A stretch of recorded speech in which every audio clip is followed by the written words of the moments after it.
নমস্কাৰ, মই প্ৰিয়ম আৰু আপোনালোকে চাই আছে গোলাঘাট ডায়েৰী।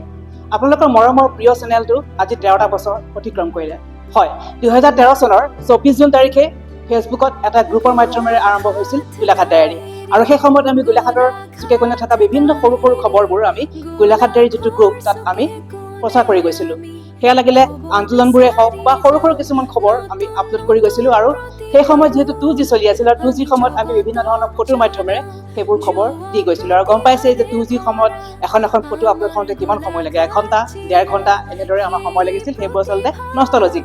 আৰু এতিয়া সকলোৰে মৰম আৰু আশীৰ্বাদত এটা বৃহৎ পৰিয়াল লৈ আমি আগবাঢ়িছোঁ ফেচবুকত এটা পেজ আকাৰে। আৰু সেয়া হৈছে গোলাঘাট ডায়েৰী যিটো পেজ। আপোনালোকে সকলোৱে তাত নিউজবোৰ পাই থাকে, খবৰবোৰ পাই থাকে।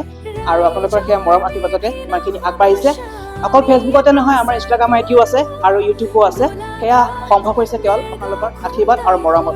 আমি কওঁ যে উজনি অসমৰ প্ৰথমটো নিউজ পৰ্টেল বুলি কওঁ গোলাঘাট ডায়েৰী, কাৰণ সেই সময়ত উজনি অসমত আমি এনেধৰণৰ নিউজ পৰ্টেল হোৱা দেখা নাছিলোঁ। কাৰণ 2013 চনত সেনেদৰে কোনো উজনি অসমৰ ফালে আচলতে নিউজ পৰ্টেল নাছিল। আমি প্ৰথমে আৰম্ভ কৰা বুলি আমি ভাবোঁ আৰু দেখাও নাছিলোঁ অৱশ্যে সেইখিনি সময়ত।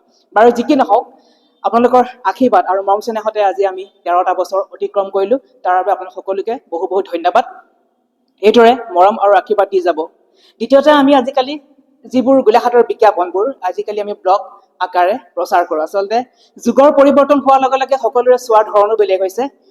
কাৰণ ফেচবুকত জ্যেষ্ঠসকলৰ উপৰিও কিছুমান কনিষ্ঠ থাকে, তেওঁলোকে আচলতে আজিকালি ব্লগৰ মাধ্যমেৰে কিছুমান নিউজ চাই ভাল পায় বা কিছুমান বিষয় চাই ভাল পায় ব্লগৰ মাধ্যমেৰে। সেইকাৰণে আজিকালি আমি যিবোৰ বিজ্ঞাপন থাকে সেইবোৰত আমি আজিকালি ব্লগৰ মাধ্যমেৰে কিছুমান বিজ্ঞাপন প্ৰচাৰ কৰোঁ। আশা কৰোঁ আপোনালোকে এই 13টা বছৰ গোলাঘাট ডায়েৰীৰ যিবোৰ বাতৰিয়ে হওক বা আমাৰ যিবোৰ খবৰ আমি দি থাকোঁ আপোনালোকক সকলোৱে চাই ভাল পাইছে। বা আমি যিবোৰ ধৰক মনোৰঞ্জনমূলক কিছুমান আমি প্ৰচাৰ কৰোঁ। আমি সাধাৰণতে অসমৰ যিটো আচলতে পৰ্যটন বিভাগ, অসমৰ পৰ্যটন জগতখন, আমি সেয়াও আচলতে অসমবাসীৰ আগত আমি প্ৰচাৰ কৰিবলৈ চেষ্টা কৰোঁ। বিশেষকৈ আমি গোলাঘাটৰ বিভিন্ন আছে পৰ্যটন ক্ষেত্ৰ গোলাঘাটৰ, সেইবোৰো আমি গোলাঘাট ডায়েৰীত যিবোৰ আচলতে প্ৰচাৰ কৰি গৈ আছোঁ। আৰু সকলোৱে চাগে নিশ্চয় দেখিছে বা চাইছে আৰু চাগে চাইও ভালো পাইছে। এনেদৰে আমি 13টা বছৰ সম্পূৰ্ণ কৰিলোঁ। আৰু আজি 24 জুন, আজিৰ দিনটোতেই এই গোলাঘাট ডায়েৰীৰ জন্ম হৈছিল।